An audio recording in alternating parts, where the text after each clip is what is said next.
লক্ষ্মীর ভান্ডার হাতে অভিনব মিছিল। বারুইপুর পূর্বে তৃণমূলের শক্তি প্রদর্শন, বিজয়ের বার্তা বিভাস সর্দারের। আসন্ন বিধানসভা নির্বাচনের আগে বারুইপুর পূর্বে তৃণমূল কংগ্রেসের প্রচারে দেখা গেল অভিনব চিত্র। বেগমপুর ২০০ কলোনির ৫৭ ও ৫৯ নম্বর বুথ এলাকায় যুবনেতা চয়ন বর্মনের উদ্যোগে আয়োজিত বর্ণাঢ্য শোভাযাত্রায় সামিল হন তৃণমূল প্রার্থী বিভাস সর্দার।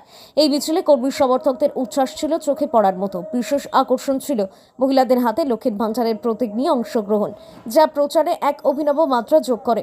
স্থানীয়দের মতে ভোটের আগে যেন বিজয় মিছিলের আবহ তৈরি হয়েছে এলাকায়। মিছিল থেকে বিজেপিকে তীব্র আক্রমণ করেন বিভাস সর্দার। তিনি দাবি করেন ২০২৬-এর পরপর বাংলায় বিজেপি থাকবে না। দেখুন, আমি আজকে আপনাদেরকে বলে গেলাম, আপনারা আমার কথা মিলিয়ে নেবেন। বিজেপি পার্টি পশ্চিমবাংলা থেকে ২০২৬ সালের পরে উঠে যাবে। বারুইপুর থেকে বিজেপি পার্টি পশ্চিমবাংলা থেকে ২০২৬ সালের পরে বিজেপি পার্টি পশ্চিমবাংলা থেকে উঠে যাবে। আর ভারতবর্ষে আগামী দিন বিজেপি পার্টি হারছে, নরেন্দ্র মোদী প্রধানমন্ত্রীর পদ চলে যাবে। আপনারা নিশ্চিন্তে লিখে রাখুন আমার কথা।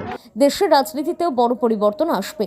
পাশাপাশি তিনি অভিযোগ করেন বিরোধীরা পোস্টার ছেঁড়া ও দেয়াল নষ্ট করার মতো কাজ করেছে, যা বাংলার সংস্কৃতির পরিপন্থী। তিনি আরও বলেন, বাংলার মানুষ এসবের জবাব ভোটের মাধ্যমে দেবে এবং রাজ্যে আবারও ক্ষমতায় ফিরবে মমতা ব্যানার্জির নেতৃত্বাধীন সরকার। সব মিলিয়ে বারুইপুর পূর্বের এই শোভাযাত্রা নির্বাচনের আগে তৃণমূল কংগ্রেসের সংগঠনগত শক্তি ও জনসমর্থনের স্পষ্ট বার্তা বহন করছে। দেখুন, যারা ক্ষমতায় নেই তারা এইরকমভাবে নোংরামি করছে বাংলার কৃষ্টি সংস্কৃতি। প্রার্থীদের আমাদেরও অনেক পোস্টার ছিঁড়েছে। বিমানবাবু তো একটা রাজ্য বিধানসভা স্পিকার, একটা সম্মানীয় ব্যক্তি। দেখেছেন নোংরামির কত চরম শিখরে বিজেপি উঠেছে। তাই এরা ৪ তারিখের পরে কোথায় থাকবে? আজকে পোস্টার ছিঁড়ছে, কাদা লেপছে, ৪ তারিখের পরে এরা কোথায় থাকবে? দুটো বারুইপুরে বিজেপি পার্টি গোহারা হারবে, গোহারা। ইঙ্গিতের কি আছে? আপনারা তো সাংবাদিক রয়েছেন, আপনারা তো সব জায়গায় বিভিন্ন জায়গায় দেখছেন।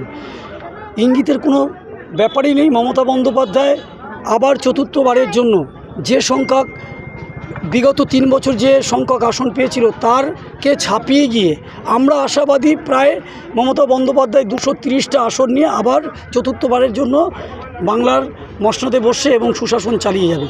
আপনারা নিজেই দেখেছেন, আজকে আমরা এই দুটো বুথে মিছিল করেছি।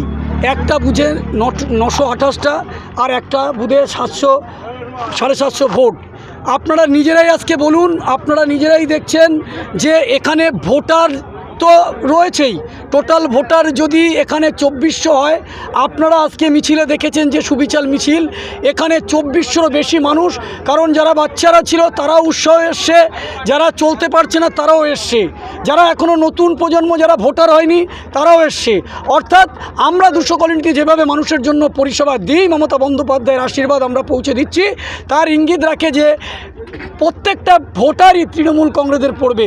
৯২৮টা যদি ভোটার হয়, ৯২৮টাই তৃণমূলে পড়বে। আর একটা বুথে যেমন ৭৫০ হয়, ৭৫০ ভোটারই তৃণমূল কংগ্রেসে পড়বে। তার ব্যথিত কিছু নয় ২০০ কলোনির উন্নয়ন, তাই বলছে।